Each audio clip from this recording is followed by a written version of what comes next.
Wout van Aert avec le retour du maillot vert peut-être. Wout van Aert toujours en tête, ça revient sur la droite. 11e étape de la 107e édition du Tour de France entre Châtelaillon-Plage et Poitiers, 167,5 km à parcourir aujourd'hui. Sam Bennett qui lance son sprint, est-ce que Caleb Ewan va le remonter? Comment pris va Caleb Ewan? Caleb Ewan, Sam Bennett, et qui est-ce qui s'impose? Je crois que c'est Sam Bennett. C'est Sam Bennett, première victoire de Sam Bennett sur le Tour de France.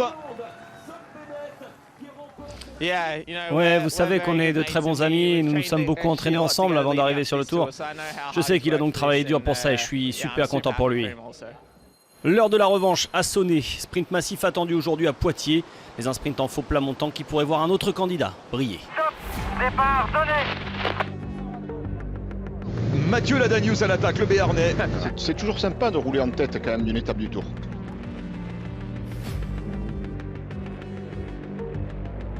Toujours 55 secondes. 3 minutes d'avance pour l'homme de tête.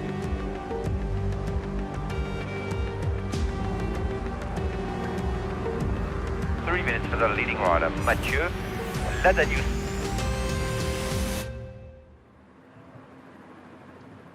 Mathieu Ladanius aurait certainement aimé du renfort sur cette longue étape, mais il est tout seul à l'avant depuis le départ réel sous la chaleur.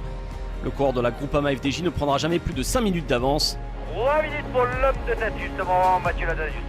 Dans le peloton, un bon de sortie a été accordé aujourd'hui, mais sous surveillance, celle des Lotto Soudal de Caleb Ewan et les deux Koenig Quick-Step de Sam Bennett depuis le départ de l'étape. 1800 km parcourus depuis le départ de Nice. Ça veut dire que les coureurs ont parcouru un peu plus de la moitié. Le rythme de cette étape est peu soutenu. Seul le sprint intermédiaire avec Sireuil va venir contrarier la quiétude du peloton. Si Ladanius passe en sénateur, la lutte est un peu plus intense dans le peloton. Et Morkov qui va produire son effort. Avec dans sa roue Sam Bennett, il y a des points à prendre, c'est important pour le classement du maillot vert évidemment. Morkov qui va s'écarter.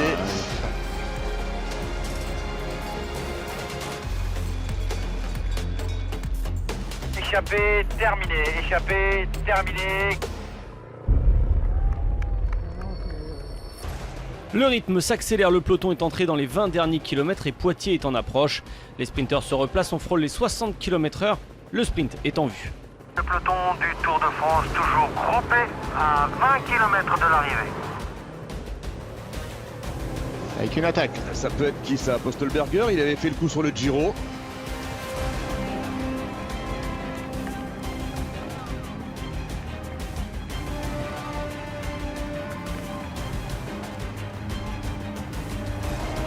Peloton groupé, nous sommes à 2 km de l'arrivée.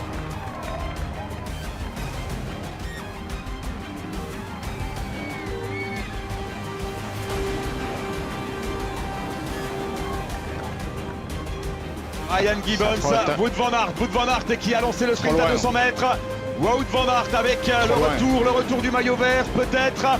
Wout van Aert toujours en tête, ça revient sur la droite. Avec peut-être Peter Sagan, et qui est-ce qui s'impose? C'est Caleb Ewan d'un cheveu devant.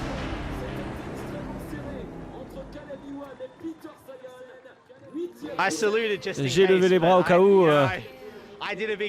On n'a pas vraiment l'occasion de voir ce qui se passe, on regarde la route, donc je ne savais pas si j'avais gagné ou non.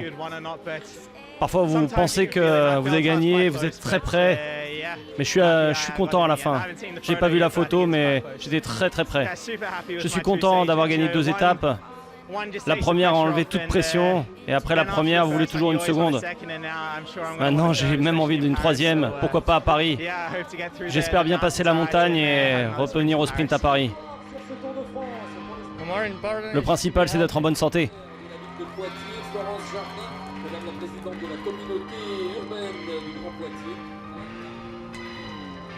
Sagan déclassé pour un coup de coude, la revanche elle a bien eu lieu entre Ewan et Bennett sur cette 11e étape.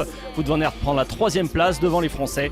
La fusée de poche fait le doublé sur ce Tour 2020 et remporte sa 5e étape. Pas de changement au classement général, Primož Roglič est toujours en jaune.